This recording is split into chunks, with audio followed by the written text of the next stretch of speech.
Self-sabotage. Everybody experiences it. And what happens? You put good days, you get good weeks, good months together, then suddenly out of nowhere, something happens and you just fall apart and you give everything back and more. Sabotage. You almost see it almost like, I'm getting there. I'm really getting there. And then all of a sudden I hit this obstacle. Sabotage. I self-sabotage. How does that happen? What's it about? Well, I want to give you an idea, okay? Something very different. If you take a look at sabotage as an issue in performance, you have to begin to ask, what is it about my performance that falls apart at a particular moment that allows all of a sudden for my game, for my ability to trade effectively to fall apart? I'm going to give you 5 different areas that most of the people I've worked with over time, this is where they fall into in their sabotage. It's actually a fairly complex area. The first one is that, to be honest with you, people get excited. They start saying, wow, look at me. I'm really beginning to win. I feel good. I feel really good. Man, I'm finally got this game right. And what they don't notice is that the excitement itself is the danger. Ultimately, in performance psychology for trading, there is a disciplined impartiality that's patient, that has to be there, and that has to be the mind that runs the trading show. Yet, when you start feeling good, get excited, look at me, this thing's going pretty good. Suddenly what happens is the emotional state changes. That excitement is really testosterone and dopamine, and suddenly in that concoction, that emotional concoction, boom, you're no longer in that stable, disciplined, patient mind. You're in excitement. This is exciting, I feel good. The feeling good is not allowed while you trade.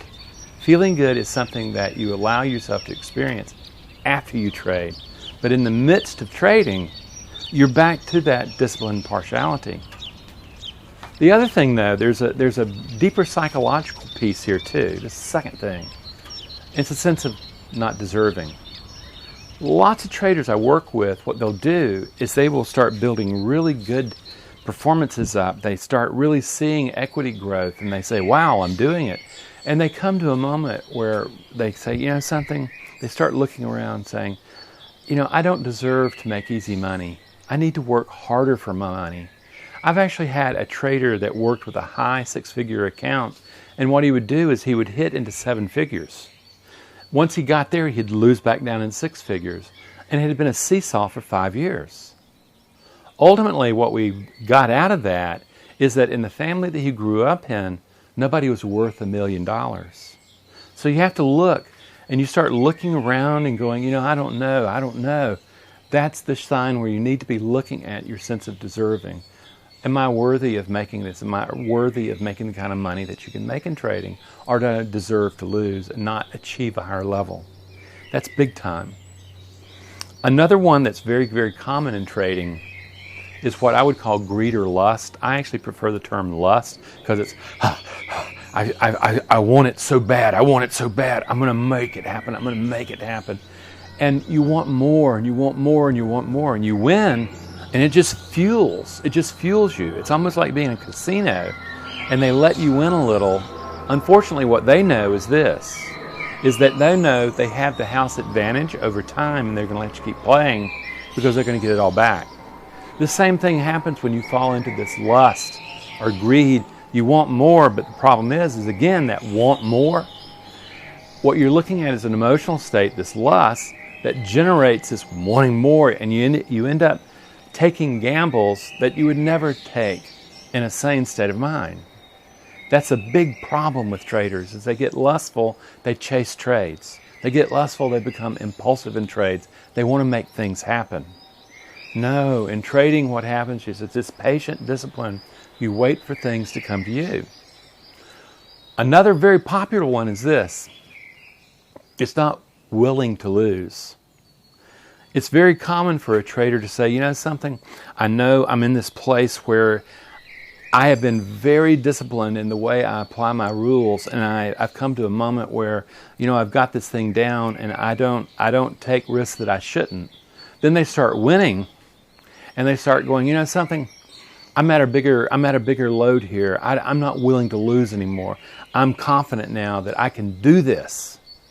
And ultimately what happened is that not willing to lose, and let's face it, really great trading is as much about landing on the right side of probability.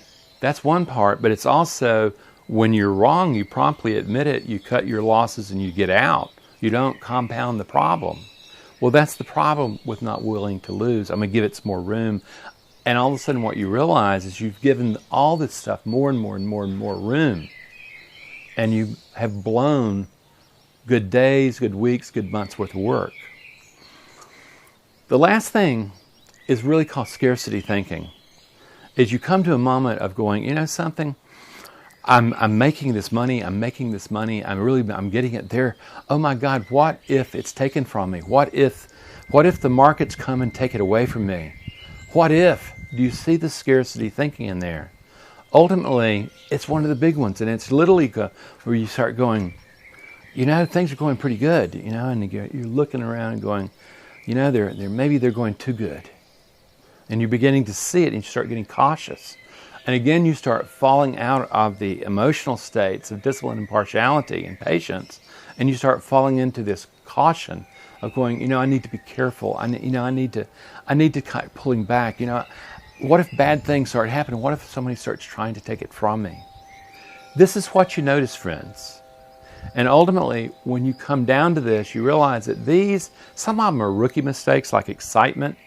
Those are things, and lust, that's something that sometimes once you begin to realize that no, you have to manage that emotional state, that mindset that you're in trading.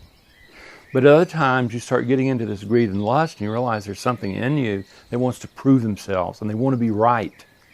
And then when you get into non-deserving, you start realizing there's material in my psychology that needs to be reorganized so it's at higher functioning. Okay? Almost all traders come to trading without the mind they need for trading. That's common, and that's why you see so many traders working hard, doing everything right, then blowing it up and losing their capital and getting out. Ultimately, it's about organizing that psychology and recognizing that once you know how to trade, 80% of the game is your psychology. Check into it. Look at the 5 areas and see if one matches up with you in the way you sabotage and you don't exploit the potential sitting right in front of your eyes. What mind are you bringing to that moment? And as you do it, check out the article that goes with this. Check out the free webinar that goes along with this video also. Powerful stuff. Do some learning here. Find out what's at the core of that sabotage and basically master that. Good luck with you, and let me know if we can help. Thank you.